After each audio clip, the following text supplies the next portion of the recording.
이사야 1장에 보면 하나님의 탄식이 나옵니다. 하나님의 탄식. 내가 내 백성을 양육하였거늘 그들 나를 거역하였다 하시면서 하시는 말씀이, 손은 그 임자를 알고 나귀는 그 주인의 구유를 알건만은 이스라엘은 알지 못하고 내 백성은 깨닫지 못하는도다 라고 하십니다. 하나님의 탄식이에요.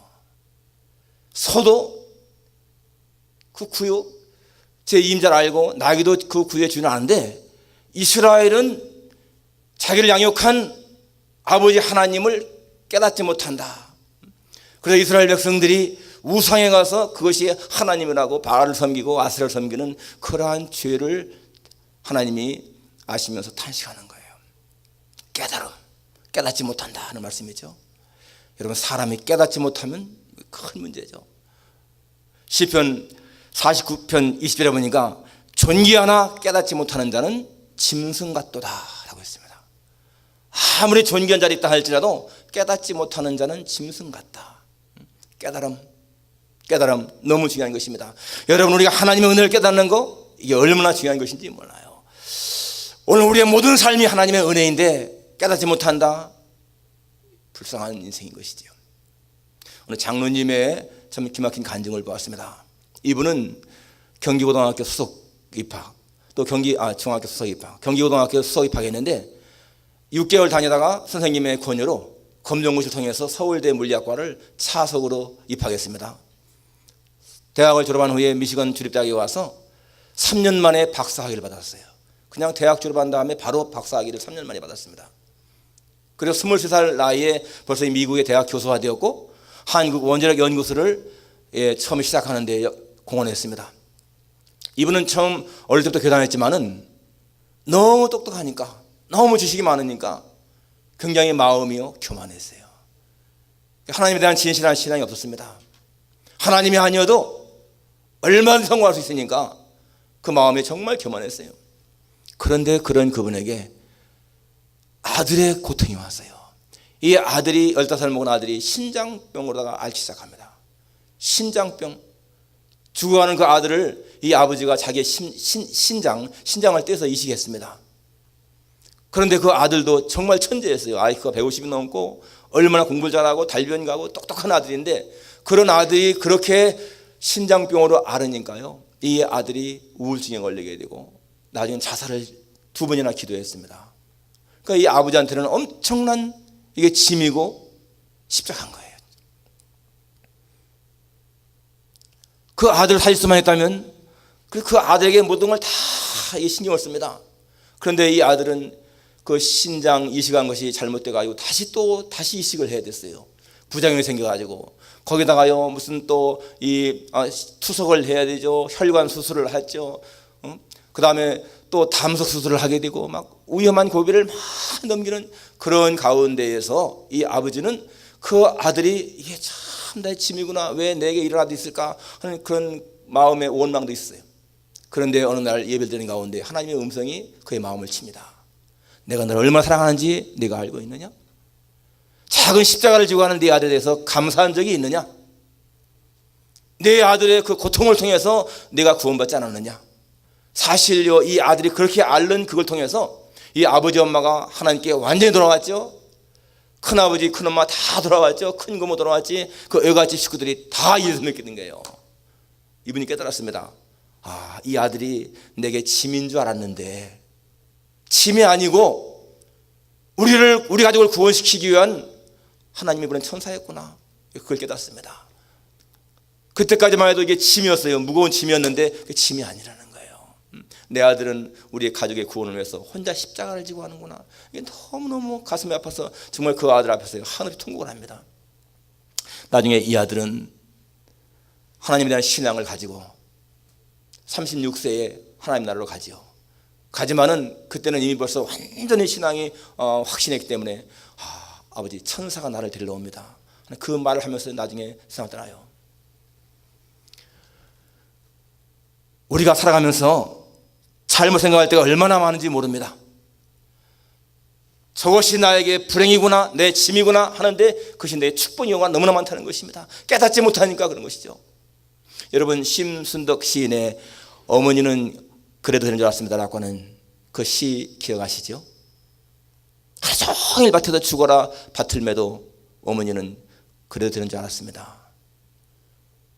찬밥 한 덩어리로 부뚜막에서 점심을 때워도 엄마는 그래도 되는 줄 알았습니다. 그런 내용이에요.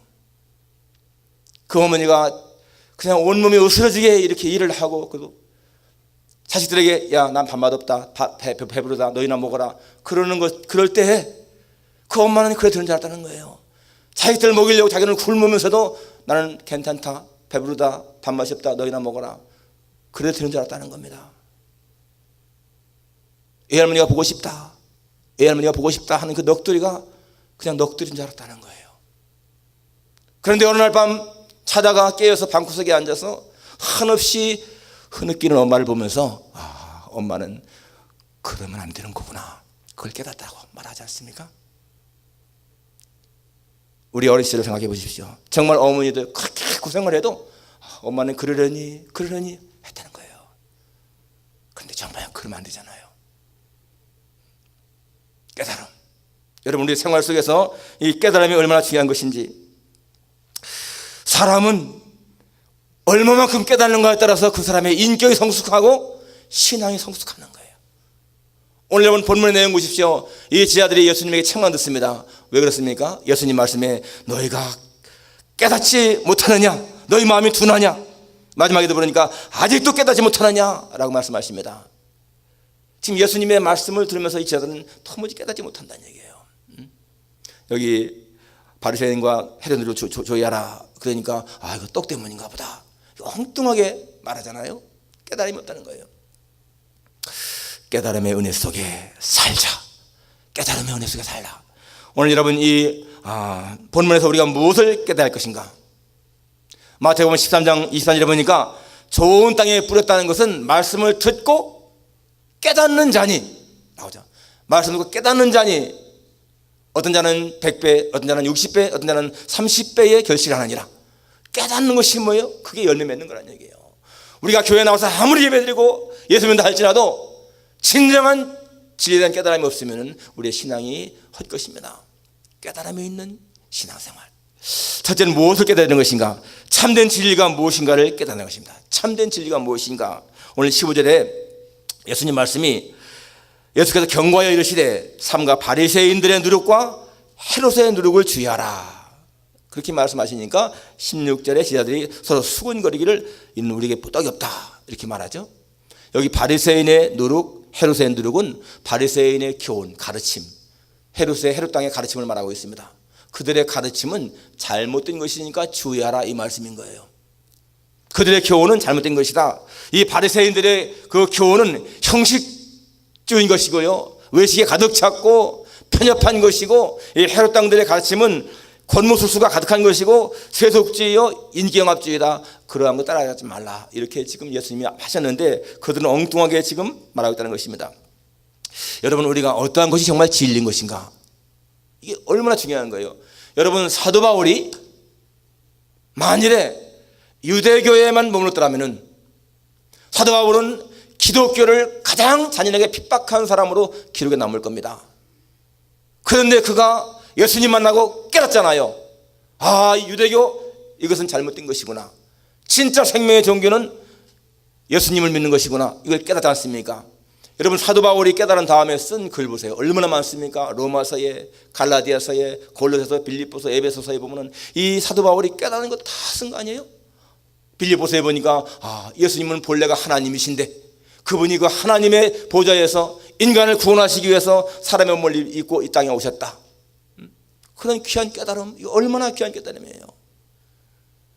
로마서에 보게 되니까 의인은 없나니 하나도 없다. 다 죄인인데, 다 멸망받을 자식들인데 바로 예수님이 당신의 몸을 피 흘림으로 말미암아서 우리를 구원했다. 깨달은 진리. 여러분, 그러한 깨달음 때문에 이 사도 바울이 위대한 하나님의 종이 되지 않습니까? 깨달음이 없었다면 그렇게 하나님을 핍박하는 사람으로 살아야 할 사람이었는데 그렇게 바뀐 것입니다. 여러분, 예수님의 말씀을 듣고 깨닫는 거, 이게 얼마나 귀한 진리예요. 한 번 딱 다마스커스 도상에서 예수님만 나오면 사도 바울은 그렇게 변했습니다. 그런데 여러분 성경에 보세요. 얼마나 많은 사람들이 예수님 앞에 옵니까? 한 부자 관원도 와서 선한 선생이여 내가 무엇을 해야 영생을 얻겠습니까? 그때 예수님은 분명히 말씀하잖아요. 네 소유를 팔아서 가난한 자에게 주라. 그리고 날 따르라. 그런데 이 사람은 예수님 말씀을 들었지만은 그냥 가버리잖아요. 그 사람은 영생과 재물 가운데에서 재물을 붙든 사람인 거예요. 깨달음이 없기 때문에 이 영생이 얼마나 좋은지 모르기 때문에 그렇지 않습니까? 여러분 예수님이 십자가 죽으실 적에 양편에 두 강도가 있었습니다. 그런데 한 강도는 바로 그 자리에서 예수님을 보면서 아 예수님은 하나님의 아들이시구나 이걸 깨닫습니다. 그래서 고백하잖아요. 당신 나라 임하실 때 나를 기억하소서. 그러니까 예수님이 그에게 네가 오늘 나와 함께 낙원에 있을 것이다 라고 구원을 선포합니다. 그런데 한쪽 강도 보세요. 이 강도는 당신이 하나님의 아들이 아니냐, 당신과 우리 한번 구원해봐라 그렇게 말합니다. 똑같은 현장에 있었는데 보십시오. 똑같은 자리에 있었는데 한 사람은 깨닫고 한 사람은 못 깨달아요. 만일에 이 깨달은 강도가 예수님 없이 그냥 두 강도만 죽었더라면요 그 사람은 깨달음 없이 죽었을 거예요. 그런데 예수님이 가운데 계실 때에 그 예수님을 보면서 이 사람은 깨닫습니다. 그러니까 누구든지 다 예수님 앞에 오지만은 깨닫는 사람은 다르다는 겁니다. 두 사람 가운데서 왜 이 사람은 깨닫고 이 사람은 못 깨닫습니까? 오늘 우리는 똑같이 교회 나서 예배드리지만은 어떤 사람은 말씀 듣고 은혜 받고 정말 예수님을 구주로 고백하는데 어떤 사람들은 아직도 예수님을 구주로 고백 못하는 거예요. 왜? 깨달음의 차이 아닙니까? 깨달음의 차이. 세상에는 많은 종교가 있습니다. 유교, 불교, 힌두교, 마호메교 다 종교가 있어요. 여러분 그 나름대로 다 가치가 있습니다. 다 가치 있는 거 아니겠어요? 불교라고 해서 무조건 다 무시할 거 아니고요. 유교 무시할 거 아닙니다. 다 그 나름대로 가치가 있으니까 충자가 있는 거 아니겠습니까? 그런데 여러분 정말 생명을 위한 종교는 복음밖에 없다는 거예요. 생명을 위한 것, 내세를 위한 것, 영원히 살 수 있는 길을 가르쳐주는 것은요 예수님밖에 없습니다. 확실한 거거든. 물론 불교 사상 저도 좋아하는 게 많습니다. 이 땅에 살아가는 동안에 불교 사상 좋은 거 많아요. 유교의 사상도 좋은 게 많잖아요. 그렇지만 그런 것들은 그냥 이 땅에 살아가는 내 어떤 윤리적인 차원에서는 가치 있을지 모르지만은 생명을 얻는 이 문제만큼은 가치가 없는 거예요. 여러분 오늘 우리가 이렇게 복음의 진리를 깨닫는 것 이게 얼마나 감사한 것인가. 진짜 무엇이 생명의 진리인 것인가를 깨닫는 것이 얼마나 감사한 것인가. 여러분 우리는 정말 감사하며 살아야 되죠. 두 번째는 무엇을 깨달아야 되는 것인가 하면 정말 우리가 고민하면서 근심해야 할 것이 무엇인가를 알아야 돼요. 오늘 여기 예수님의 말씀에 제자들이 서로 수군거리기를 이는 우리에게 떡이 없음이로다 하거늘 여기 수군거린다고 하는 말은 그 깊은 의미가요 고민한다 염려한다 그 뜻입니다. 예수님 말씀하시니까 그들이 서로 고민하고 염려하면서 야 이거 예수님 떡 얘기를 하시는데 이게 떡이 하나밖에 없구나 이거 어떡하지? 지금 그런 상황인 거예요. 염려하고 고민한다. 그런데 여러분 예수님이 그러한 것 염려하는 것을 지금 원하실까요? 아니잖아요. 예수님의 차원은 다른 데 있는데 이 사람들은 지금 당장 무슨 문제? 육신의 문제, 먹고 마시는 문제 그것에 염려한다는 거예요. 성경은 얼마나 많이 말합니까? 내가 무엇을 먹을까? 무엇을 마실까? 무엇을 입을까? 염려하지 말라라고 하지 않습니까? 우리 성경에 그렇게 많이 이야기해도 우리는 끊임없이 염려합니다. 그런데 여러분 기억해야 할 것은 예수님이 왜 오병이어의 기적을 광야에서 행하셨는가? 왜 광야에서 하나님이 예수님이 오병이어의 기적을 행하셨는가? 이 광야와 같은 세상 사는 동안에 먹는 문제는 하나님이 책임진다는 것을 보여주는 거 아니겠어요? 당장 눈앞에 보이는 게 없지만은 그러나 먹는 것은 하나님이 채우신다. 성경에 나와 있습니다. 너희가 무엇을 먹을까 마실까 하나님이 다 아신다. 너는 그 걱정할 것이 아니라 먼저 하나님의 나라와 그 일을 구하라. 그리하면 이 모든 것을 너에게 더하신다. 이렇게 분명히 말씀했습니다. 그러니까 우리가 먼저 이것에 매달릴 것이 아니고 먼저 하나님의 일을 중시하게 되면은 이 먹고 마시는 문제는 다 해결된다는 거예요. 지난번에 오신 그 부흥의 강사 장로님 권사님의 그 모습 보십시오.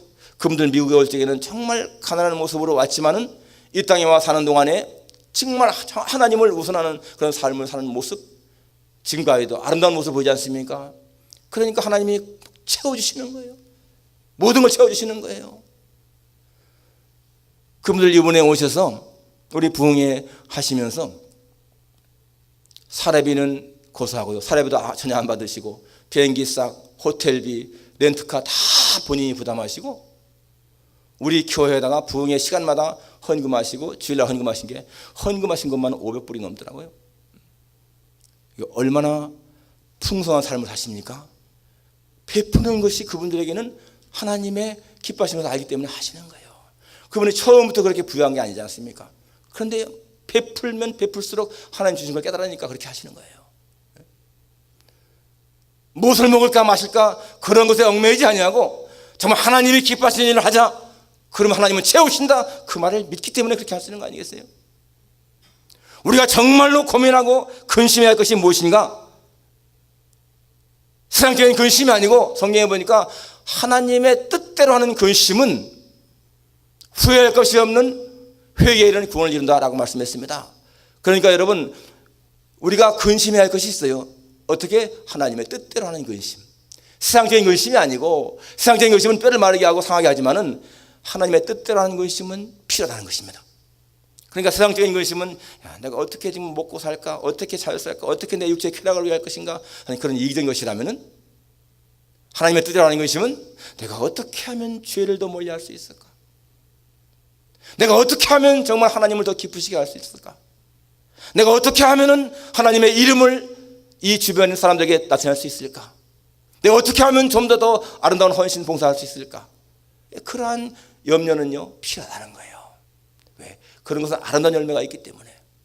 그러니까 한번 우리의 생활 속에서 여러분, 정말 내가 고민하고 근심할 것이 무엇인가, 오늘 말씀대로 한번 해보세요. 하나님의 뜻대로 내가 어떻게 하면은 하나님 앞에서 더 바르게 살 수 있을까, 어떻게 하면 정말 하나님을 기쁘시게 할 수 있을까. 오늘 찬양 부른 것처럼 예수님 사랑합니다, 그것뿐이에요. 더 사랑하기 원합니다. 정말 사랑하기 원합니다. 그러한 고백 생활 속에 내어가는 것이죠.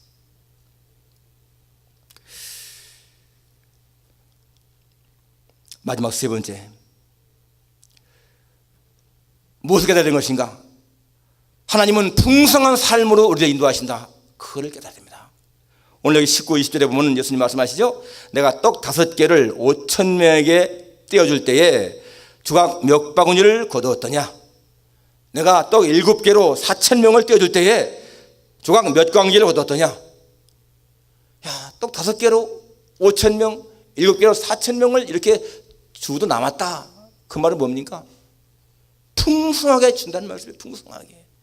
우리 생활 속에서 뭐든지 풍성하게 채우신다는 것입니다. 그러니까 하나님은 이 광야에서 도무지 양식이 없는 가운데서도 그렇게 채우신다 보여주는 거 아니겠습니까? 그러니까 오늘 우리의 생활 속에서 하나님은 그렇게 채우신다는 것입니다. 여러분, 골로새 1장 6절에 보면 이런 말씀이 있어요. 이 복음이 너희에게 이미 이름에 너희가 듣고 참으로 하나님의 은혜를 깨달은 날부터 너희 중에서와 같이 또한 온 천하에서도 열매를 맺어 자라는도다. 너희가 하나님의 은혜를 깨달은 날부터 열매가 맺는다. 오늘 우리의 생활 속에서 여러분, 아름다운 열매는 하나님의 은혜를 깨달은 날부터 맺는다는 거예요. 그러니까 여러분, 하나님의 은혜를 깨닫지 못하는 인생은 열매가 없다는 것입니다. 하나님의 은혜를 한번 깨달으면 얼마나 마음이 기쁨이 있어요. 내가 하나님의 형상대로 지음받은 존재다. 내 속에 하나님의 형상이 있다. 사람들이 볼 때는 비록 그런 사람이라 보일지 모르지만은 내 속에 하나님의 형상이 있다. 여러분, 이게 확실히 깨달아지는 사람 얼마나 마음에 감격이 있고 감동이 있습니까? 기쁨이 있습니까? 내 속에 하나님의 형상이 있다. 내 안에 예수님의 성령을 구하신다. 깨달아지는 사람, 이게 얼마나 감사한 거예요.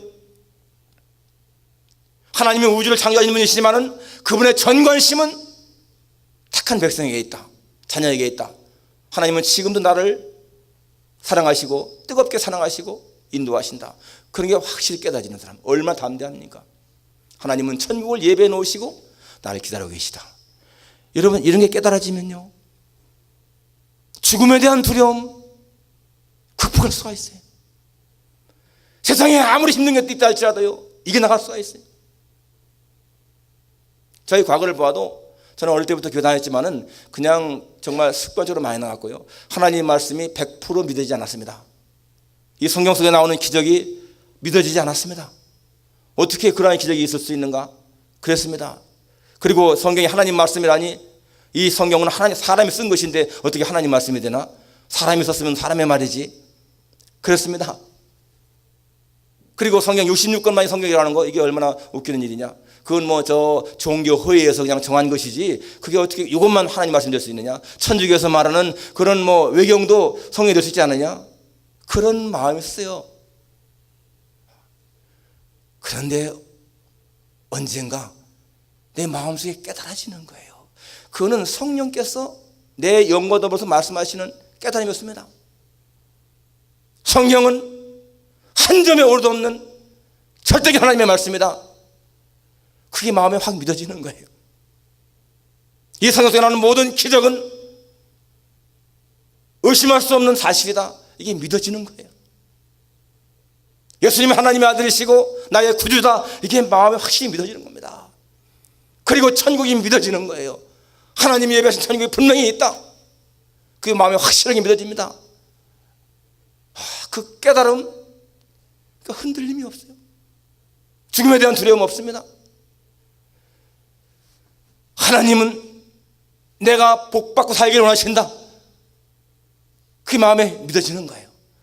그러니까 이 땅에 사는 동안에도 우리는 잘 써야 되는 것이죠. 왜? 하나님이 이렇게 원하시니까. 여호와는 내게 복을 주시고 너를 지키시기를 원하며, 여호와는 그 얼굴을 내게 비추사 평강 주시기를 원하시며, 여호와는 그 얼굴을 내게 향하사 은혜 베푸시기를 원하신다. 이런 말씀들 믿어지는 거예요.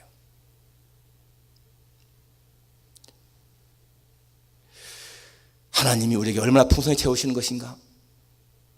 여러분, 헬렌 켈러가 쓴 잃어버린 우리들이라고 하는 그 책에, 빼앗긴 우리들이라고 하는 책에 그는 이렇게 말합니다. 빼앗긴 우리들.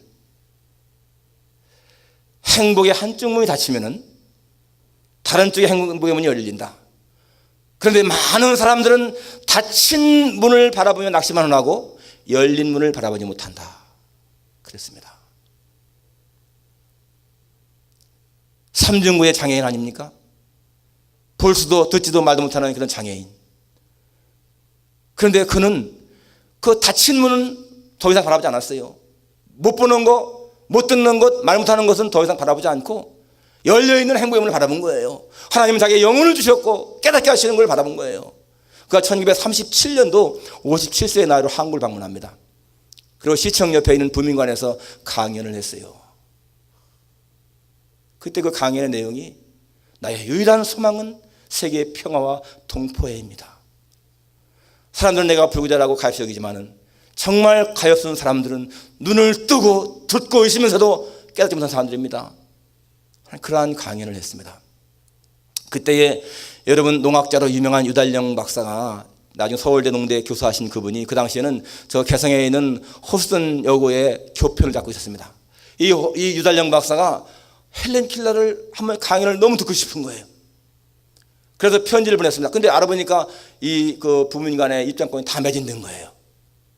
그래서 어떻게 하든지 듣고 싶어서 그 헬렌 켈러의 그 당시에 비서가 폴리 탐슨인데 그 탐슨이 편지를 썼습니다. 대한민국에서 헬렌 켈러를 가장 존경하는 청년이 헬렌 켈러의 강연을 듣고 싶습니다. 기다려 주십시오. 그랬는데 답장이 오기를 지금은 다 매진됐기 때문에 불가능합니다. 그렇게 답장이 온 거예요. 너무 절망하고 있는데 금방 또 편지가 왔습니다. 헬렌 켈러 선생님이 7월 15일 경성에서 평양으로 가는 길에 개성역에서 4시 40분에 1분간 정차하는데 그 시간에 강연을 들을 수가 있습니다. 그렇게 왔습니다. 그래서요, 이 유달령 박사가 너무너무 기뻐가지고 그 1분간의 강연을 듣기 위해서 자기의 학생들 50명을 데리고 7월 15일 4시 40분에 개성역에 가서 기다렸습니다. 근데요, 그러면서 그 편지 뭐라 하냐면 맨 객실 뒷칸에 뒷칸에 그 뭡니까? 그 뭐가 있다는 거예요. 거기에서 한다는 겁니다. 그런데 정말 기차가 딱 들어오는데 맨 뒷칸에 벌써 헬렌 켈러, 그 다음에 그 폴리 탐슨, 그리고 한 맹인이 세 사람이 딱 거기 난간에 서 있는 거예요. 1분간 정차하는 그 시간에 차가 서면서 헬렌 켈러의 강연이 시작됐습니다. 강연 말 못하잖아요. 그러니까 이 폴리 탐슨 비서가 헬렌 켈러의 목에 이렇게 손을 대면서 진동을 느끼고 입술 모양을 보면서 통역합니다, 영어로. 그리고 한 손으로다가는 헬렌 켈러의 손을 잡고서 이 막 점자치듯이 쳐주는 거예요. 이 현재 상황을 설명해 주는 겁니다. 여기 지금 학생들이 이렇게 많이 모였고 뭐 이런 얘기를 해주는 거예요. 그리고는 그 옆에는 맹인이 누군가 했더니 그 일본의 맹인 철학자 이와바시라고 하는 그 철학자가 같이 동석해서 그 사람이 이 영어를 일본말로 이 이와바시가 통역하는 거예요. 그것은. 사람들이요 너무 신기하게 바라보는 거예요. 얼마나 신기하겠습니까? 그런데 그 1분간 정차하기로 했던 그 기차가 이 역장이나 기관사나 다 넋놓고 바라보느라고 시간 가는 줄 모르는 거예요. 그래서 5분 이상을 연설이 강연을 했습니다. 그 강연의 내용을 유다정 박사가 다 적어서 나중에 책에 놨잖아요. 그 내용을 보게 되면은 나는 불구자입니다. 그렇지만은 나는 하나님의 은혜로 모든 것을 사물을 이렇게 알 수 있는 은혜를 받았습니다 하면서 하는 말이요, 세계를 향상시키는 것은 사랑입니다. 사랑이 없는 국가, 사랑이 없는 사회는 퇴보할 수밖에 없습니다. 사랑에 대한 강조를 많이 했고, 공의로우신 하나님이 우리와 앞뒤에 계시기 때문에 우리는 두려워할 것이 없습니다 하면서 이 아주 그런 그 소망을 주는 그러한 내용을 강연했어요. 여러분, 삼중고의 불구자인 헬렌 켈러도 하나님이 그렇게 풍성한 삶을 살도록 인도하셨다면 오늘 정상적인 신체를 가진 우리가 왜 풍성한 삶을 살지 못하겠습니까? 헬렌 켈러는 자신이 절대로 불행하다고 생각하지 않았습니다. 나중에 죽음을 묻는 그 질문에 나는 죽음 후에 천국에 있음을 믿습니다. 죽음이라고 하는 것은 이방에서 이방으로 옮기는 것입니다. 그런데 한 가지 다른 것은 이방에 있을 적에는 내가 보지 못하고 듣지 못하고 말도 못하지만은 이방에 옮겼을 적에는 나는 보고 듣고 말할 것입니다. 그런 고백을 했습니다. 천국에 가면은 자기가 온전하게 회복될 것을 믿었기 때문에 그런 거예요. 여러분, 하나님은 우리가 풍성한 삶을 살도록 그렇게 인도하시고 원하십니다. 빌립보 4장 19절 말씀처럼 나의 하나님이 그리스도 예수 안에서 영광 가운데 그 풍성한 대로 너의 모든 쓸 것을 채우시리라. 나의 하나님이, 여러분의 하나님이 그리스도 예수 안에서 영광 가운데 그 풍성한 대로 너의 모든 쓸 것을 채우신다. 여러분, 오늘 우리의 삶이 풍성하지 못하다면 우리에게 문제가 있는 거예요. 우리에게. 하나님은 우리에게 풍성하게 원하십니다. 햇빛은 풍성하게 비치지만은요, 그 햇빛을 받아야 할 것은 우리의 책임인 것입니다. 오늘 우리의 삶이 하나님의 은혜를 깨닫고 얼마만큼 하나님께 감사하는가에 따라서 우리의 삶에 지달라지는 거예요. 깨달음이 많을수록 그 사람은 행복한 사람입니다.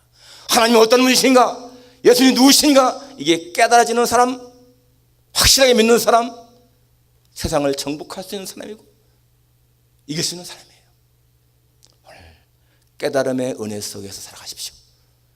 정말 하나님은 우리의 아버지시며 우리의 모든 걸 책임지시는 하나님, 절망 가운데 있는 사람들을 일으키시고 죽은 사람을 살리시는 하나님, 그 하나님을 의지하고 살아갈 수 있기를 주님의 이름으로 축원합니다. 기도하겠습니다. 하나님 아버지, 제 아들은 예수님의 그 기적을 보았으면서도